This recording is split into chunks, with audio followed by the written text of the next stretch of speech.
بہرحال یہاں پر میں 3 وظیفے ایسے بتاؤں گا انشاءاللہ جو ٹاپ آف دا لسٹ 3 وظائف ہیں مصیبت اور پریشانی میں تکلیف دور کرنے کے لیے، سنت وظائف آپ صلی اللہ علیہ وسلم کی طرف سے تعلیم فرمائے ہوئے. ان میں سے پہلا وظیفہ یہی جس کا قرآن میں بھی ذکر آ گیا کہ جو ان الفاظ کے ساتھ ہمیں پکارے گا، اللہ تعالیٰ فرماتا ہے کذالک ننجی المؤمنین، ہم اہل ایمان کو بھی نجات دیں گے اس طریقے سے، صرف یونس کو نہیں، اہل ایمان کو بھی. چنانچہ اسی کانٹیکسٹ میں پہلا وظیفہ ہے یہ لا الہ الا انت سبحانک انی کنت من الظالمین کا. لیکن اس سے پہلے میں ایک امپورٹنٹ بات کروں دعا کے حوالے سے کہ دعا کی قبولیت کا ایک پروٹوکول بھی ہے. ویسے تو آپ مسئلہ 82 دیکھیں گے، اس میں نے اور باتیں بھی کی ہیں، ٹاپک دوسری طرف چلا جائے گا، لیکن انصاف ہے کہ میں اس چیز کو بھی ایڈریس کروں. جامعہ ترمذی میں صحیح سند کے ساتھ یہ حدیث موجود ہے، انٹرنیشنل نمبر کے مطابق 593 نمبر حدیث ہے، اور یہ حدیث مشکات میں آپ کو پہلی جلد میں درود شریف والے چیپٹر میں بھی مل جائے گی. اور مشکات کو میں نے ڈکلیئر کیا ہے مشکات از دا انسائکلوپیڈیا آف حدیث، یعنی آپ کو جتنی حدیثیں سکیٹرڈ فارم میں ملیں گی کتب ستہ اور اس سے بھی باہر 13 کتابوں میں، مشکات میں آپ کو مل جائیں گی. میں نے اسی لیے مشکات پہ پورا لیکچر ریکارڈ کروا دیا ہے، مسئلہ نمبر 111B کے عنوان سے مشکات المصابیح کا مکمل تعارف، وہ ضرور دیکھیں. یعنی مشکات 3 جلدوں میں آپ لے لیں تو انسائکلوپیڈیا آف حدیث آپ کے پاس آ گیا. 6294 احادیث ہیں، اور اس میں چونکہ احادیث کی تکرار نہیں ہے تو کتب ستہ اس کے علاوہ بھی 12-13 کتابیں جو ہیں اس میں کور ہیں، اس میں بھی یہ حدیث موجود ہے. جامعہ ترمذی میں انٹرنیشنل نمبر کے مطابق 593 نمبر. سیدنا عبداللہ ابن مسعود رضی اللہ تعالیٰ عنہ کہتے ہیں کہ ایک دفعہ میں آپ صلی اللہ علیہ وسلم کی موجودگی میں نماز پڑھ رہا تھا، اور سیدنا ابو بکر اور عمر رضی اللہ تعالی عنہما وعلیہم السلام وہ بھی وہاں پہ موجود تھے. میں نماز کے جب یعنی کہ تشہد میں بیٹھا، میں نے اللہ کی حمد کی، التحیات للہ والصلوات والطیبات، اس کے بعد درود پڑھا، اور اس کے بعد میں نے دعا مانگنا شروع کی تو آپ صلی اللہ علیہ وسلم نے ارشاد فرمایا سل تعطا سل تعطا، مانگ تجھے دیا جائے گا، مانگ تجھے دیا جائے گا. یعنی جو درود شریف اور ذکر کے ذریعے متوجہ ہوتا ہے اللہ تعالیٰ اس کی دعا قبول کرتا ہے. اور پھر ابن مسعود ادھر ہی روایت کرتے ہیں، ساتھ ہی جامعہ ترمذی میں دوسری حدیث ہے صحیح سند کے ساتھ کہ ایک شخص آیا، اس نے جو ہے وہ نماز کے دوران حمد و درود کے بغیر ڈائریکٹ اللہ سے مانگنا شروع کر دیا. تو جب وہ فارغ ہوا آپ صلی اللہ علیہ وسلم نے اسے بلا کر کہا کہ سائل تو نے مانگنے میں جلدی کی، تجھے چاہیے کہ جب دعا مانگنے لگے پہلے اللہ کی حمد بیان کر، پھر مجھ پر درود پڑھ، اور پھر اللہ کی طرف متوجہ ہو. اور اس حدیث میں آتا ہے کہ ایک اور شخص آیا، یعنی ابن مسعود وہ خود تھے، اور اس نے اللہ کی حمد اور درود کے ذریعے دعا مانگی تو آپ صلی اللہ علیہ وسلم فرمایا سل تعطا سل تعطا، مانگ تجھے دیا جائے گا، مانگ تجھے دیا جائے گا. درود شریف پہ میں الگ سے بھی لیکچر دے چکا ہوں، مسئلہ نمبر 56 کے عنوان سے 2 گھنٹے کی گفتگو ہے. درود شریف کے صحیح فضائل اور صحیح احکام و مسائل بڑی ڈیٹیل کے ساتھ ہر اینگل سے درود شریف کے حوالے سے آپ کو وہ سمجھ لیں کہ انسائکلوپیڈیا ہے وہ لیکچر، مسئلہ نمبر 56 اہل سنت پاک.com پہ.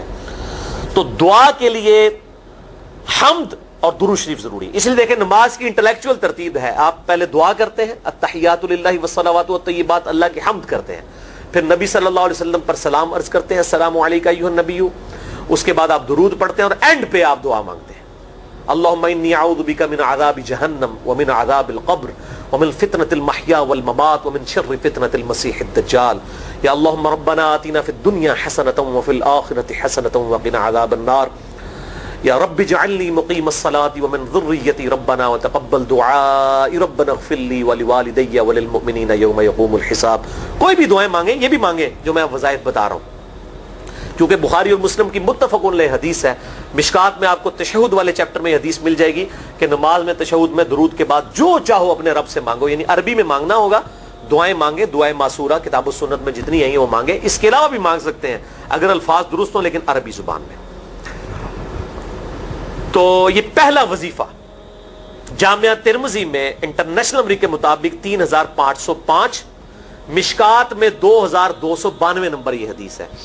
اور قرآن حکیم میں تو ہم پڑھ چکے ہیں سورۃ الانبیاء آیت نمبر 87 اور 88 میں آپ صلی اللہ علیہ وسلم نے ارشاد فرمایا کہ یونس علیہ السلام نے مچھلی کے پیٹ میں اپنے رب کو ان الفاظ کے ساتھ پکارا تھا لا الہ الا انت سبحانک انی کنت من الظالمین اور پھر آپ صلی اللہ علیہ وسلم نے فرمایا کہ جو کوئی شخص اپنے کسی بھی معاملے میں کسی بھی پریشانی میں اس دعا کے ذریعے اللہ کی طرف متوجہ ہو اللہ تعالیٰ اس کی دعا کو قبول فرما لیتا ہے.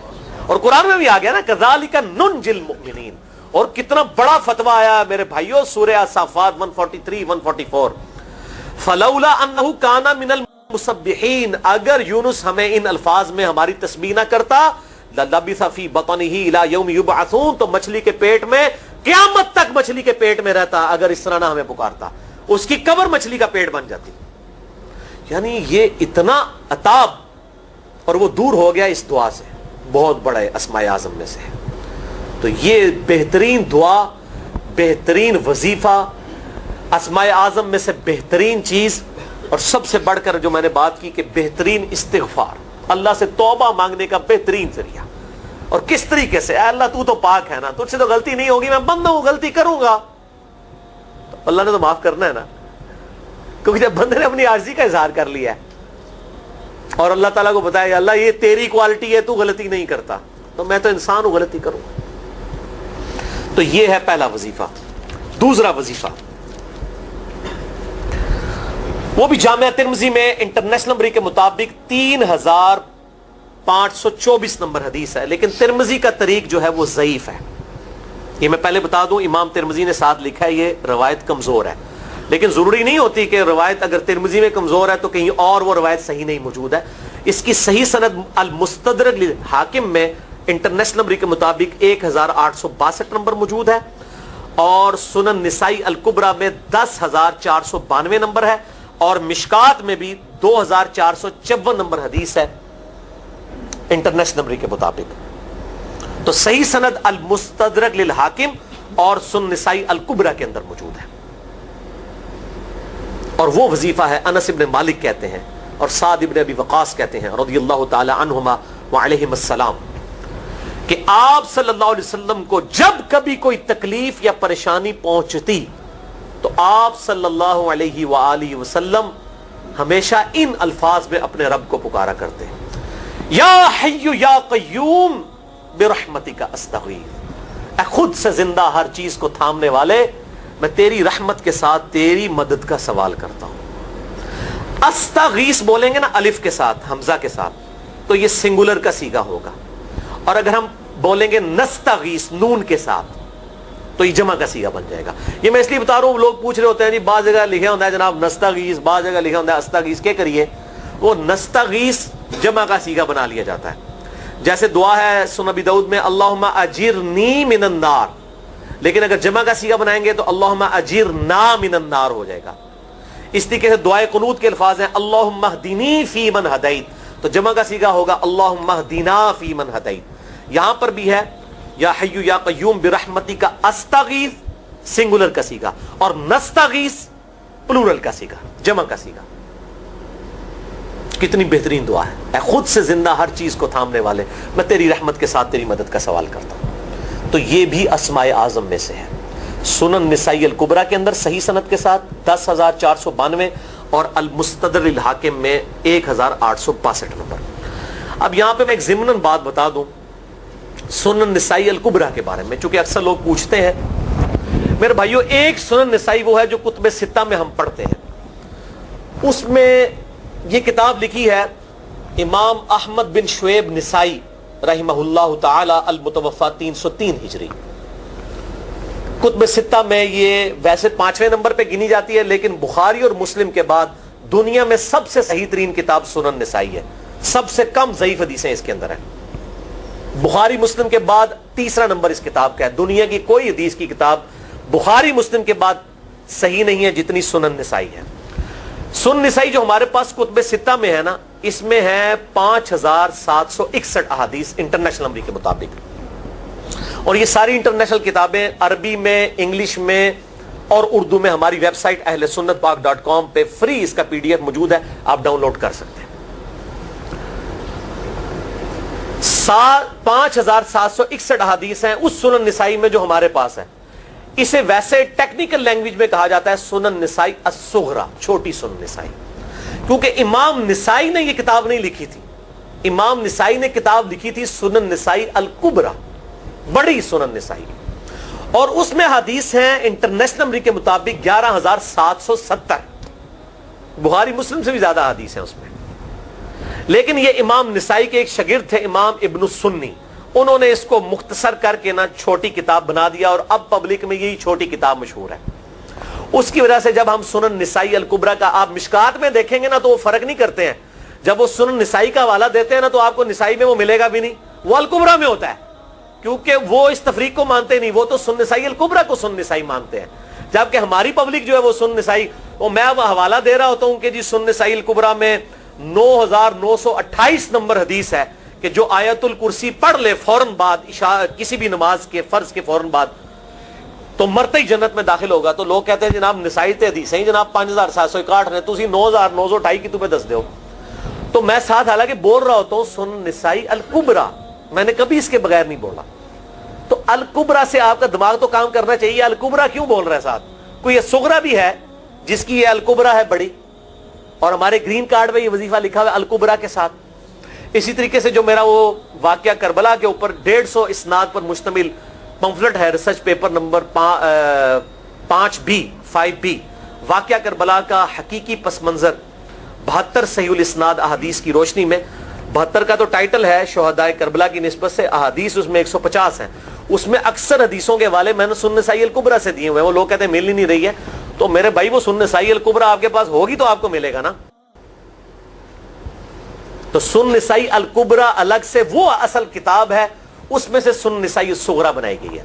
اسی سنن نسائی الکبریٰ کا چیپٹر ہے خصائص علی، جس میں 194 حدیث ہیں سیدنا مولا علی رضی اللہ تعالیٰ عنہ وعلیہ السلام کی شان میں. امام نسائی نے ناسبیوں کے خلاف وہ کتاب کا وہ چیپٹر لکھا، وہ خصائص علی چیپٹر ہے سنن نسائی الکبریٰ کا. اس طریقے سے فضائل صحابہ بھی امام نسائی کی جو کتاب ہے وہ بھی اسی کتاب کا چیپٹر ہے. اسی طریقے سے عمل الیوم واللیلہ، صبح و شام کے جو اذکار ہیں وہ چیپٹر بھی اسی سنن نسائی الکبریٰ میں سے ہے. اسی میں یہ وظیفہ ہے کہ جو آیت الکرسی فرض نماز کے فوراً بعد پڑھتا ہے تو مرتے ہی جنت میں داخل ہوگا. میں نے اس کتاب کے اس چیپٹر کا حوالہ نہیں دیا، وہ الگ سے بھی چیپٹر چھپا ہوا ہے، جس طرح خصائص علی الگ سے ہے، فضائل صحابہ الگ سے ہے. خصائص علی تو ہمیں ہماری ویب سائٹ پہ بھی موجود ہے اہل سنت پاک.com پہ. فضائل صحابہ بھی اردو ترجمے اور تحکیم کے ساتھ چھپ چکی ہے. اور یہ عمل الیوم واللیلہ، دن رات کے جو اذکار ہیں، یہ بھی الگ سے عربی میں چھپی ہوئی ہے. تو میں اس کا حوالہ نہیں دیتا، میں سنن نسائی الکبریٰ کا کہتا ہوں 9,928 آیت الکرسی کا وظیفہ. تو یہ سنن نسائی الکبریٰ کا میں نے حوالہ دیا ہے یا حی یا قیوم برحمتک استغیث 10,492 صحیح طریقہ ہے. بعض اوقات کسی ایک کتاب میں ضعیف، ترمذی کا اس کا طریق جو ہے وہ ضعیف ہے، سنن نسائی الکبریٰ اور المستدرک للحاکم کا طریق جو ہے وہ بالکل صحیح ہے. جس طریقے سے سنن ابی داؤد اور سنن ابن ماجہ میں کتاب النکاح چیپٹر میں حدیث ہے، اگر میں سجدہ جائز سمجھتا تو بیویوں کو کہتا کہ اپنے خامدوں کو سجدہ کریں اس حق کے سبب جو اللہ نے ان کو دیا ہے. تو ابو داؤد اور ابن ماجہ کی روایت ضعیف ہے، اس میں شریک القاضی مدلس ہیں اور ان سے روایت کر رہے ہیں، اور مدلس کی ان والی روایت سما کی تصریح کے بغیر ضعیف ہوتی ہے. لیکن ہم اس حدیث کو صحیح کہتے ہیں کیونکہ اس سما کی تصریح سنن البہیقی کے اندر موجود ہے الکبریٰ میں. تو ہم پھر اس کی بنیاد پہ کہتے ہیں چونکہ وہاں پر صحیح لہذا اس کو ہم کہتے ہیں شواہد کی بنیاد پہ صحیح. یہ میں آپ کو ٹیکنیکل چیزیں بتا رہا ہوں، یہ وہ چیزیں جو آپ کے کئی وہ جو بڑے بڑے علماء پڑھ کے فارغ ہوتے ہیں ان کو بھی یہ باتیں نہیں پتہ ہوتی ہیں. وہ کہتے ہیں جناب آپ کتوں پڑھے ہو، اور میں کہنا پائی میرے آئنسٹائن تے نیوٹن کو کسی مدرسے تو پڑھنے کی ضرورت نہیں ہوتی. نیوٹن 8ویں کلاس ہی نسیا ہوا ہے، آج نیوٹن ہوتے PhD ہوتی فزکس تھی. مجھے غامدی صاحب کا جملہ یاد آیا، ان سے کسی نے پوچھا کہ یہ جو روایتی علماء ہیں اور مولانا مودودی آپ ان کو کیسے دیکھتے ہیں؟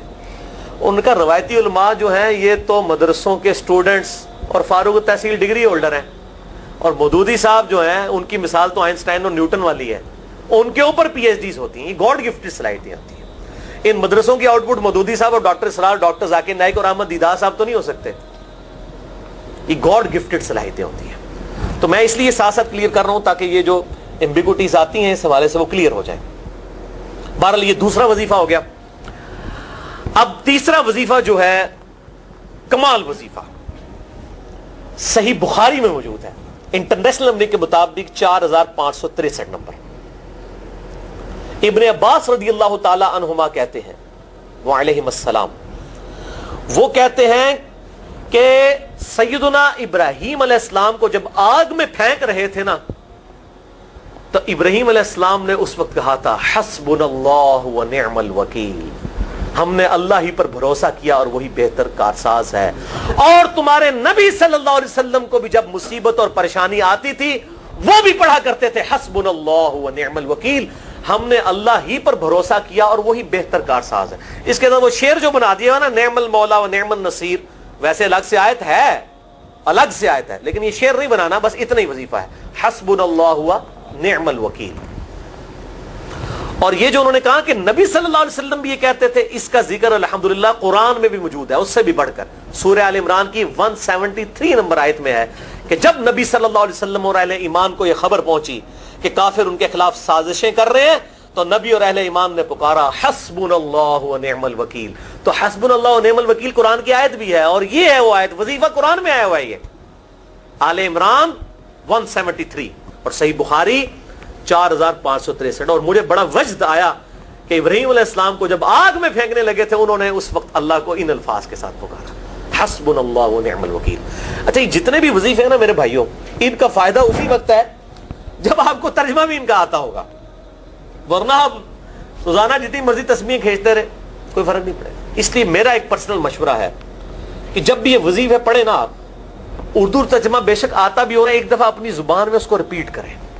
یعنی آپ پڑھیں حسبنا اللہ و نعم الوکیل، میں نے اللہ ہی پر بھروسہ کیا اور وہی بہتر کارساز ہے. آپ دیکھیں یہ صوت القرآن چینل میں جب وہ عربی چل رہی ہوتی ہے، جیسے ہی وہ مراج الدین خان کا ترجمہ شروع ہوتا ہے نا، کیسے کب کبھی تاری ہو جاتی ہے، کیونکہ ہماری زبان میں بات ہو رہی ہوتی ہے نا. ابھی ابھی تو نہیں قیام اللیل میں رو رہے ہوتے، ان کی زبان میں بات ہو رہی ہوتی ہے، اپنی زبان کا اثر ہوتا ہے. اسی طریقے سے آپ لا الہ الا انت سبحانک انی کنت من الظالمین، یا حسبنا اللہ و نعم الوکیل، یا حی یا قیوم برحمتک استغیث، جو بھی وظیفے پڑھیں نا، ایک دفعہ ان وظیفوں کو جب آپ الگ سے دعا مانگ رہے ہوں اس وقت اس کو آپ اپنی زبان میں بھی دہرائیں. اور اس کے لیے کوئی تسبیح نہیں کھینچنے کی ضرورت کہ آپ نے اتنے 100 دفعہ پڑھنا ہے.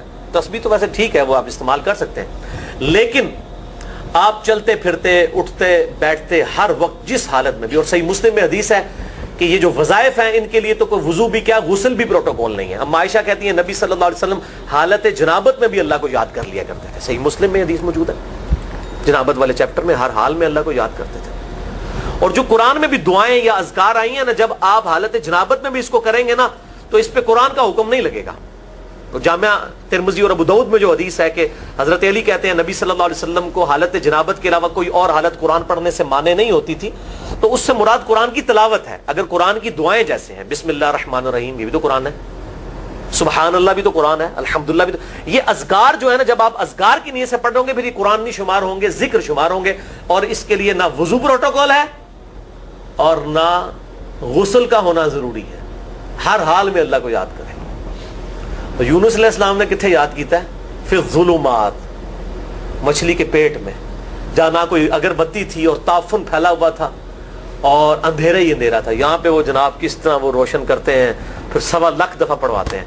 یعنی میں بتا رہا ہوں آدھا سچ بڑا خطرناک ہوتا ہے. یعنی آیت کریمہ کی اصلیت تو موجود ہے کتاب و سنت میں، لیکن آدھا جو سچ جھوٹ ساتھ ملا لیا نا اس کی وجہ سے سارا بیڑا غرق کر دیا ہوا. اور بجائے یہ کہ لوگوں کو یہ وظیفہ بتایا جائے کہ اٹھتے بیٹھتے چلتے پھرتے اللہ کو ان الفاظ میں یاد کریں، اس کو انہوں نے کوئی اور ہی رنگ دے دیا ہوا ہے اور اس کو 1.25 دفعہ ختم اور پتہ نہیں کیا کچھ بنا دیا ہوا ہے. تو یہ 3 وظائف تھے بڑے اہم اس حوالے سے، اور میں نے اس کو ضروری سمجھا کہ میں یہ ضرور بتا دوں تاکہ لوگ اس پہ ایجوکیٹ ہوں، ان وظائف کو کریں. اور مسئلہ نمبر 82 میرا الگ سے میرے بھائیوں ریکارڈ ہے. مسئلہ نمبر 82 اسماء اعظم اور دعا کی قبولیت سے متعلق جتنی بھی چیزیں ہیں میں نے اس میں بڑی ڈیٹیل کے ساتھ الحمدللہ کئی اور وظائف بھی بتائے ہیں، لیکن اب وہ اتنے وظائف کوئی جمع کرنے کی ضرورت نہیں ہے. موٹے موٹے 3 وظیفے جو بتا دیے انہی کو اگر کوئی لے لے اپنی دعاؤں میں انہی وظائف کو کرے تو اللہ تبارک و تعالی ہر معاملے میں جو ہے وہ انشاءاللہ تعالی کفایت فرمانے والا ہے.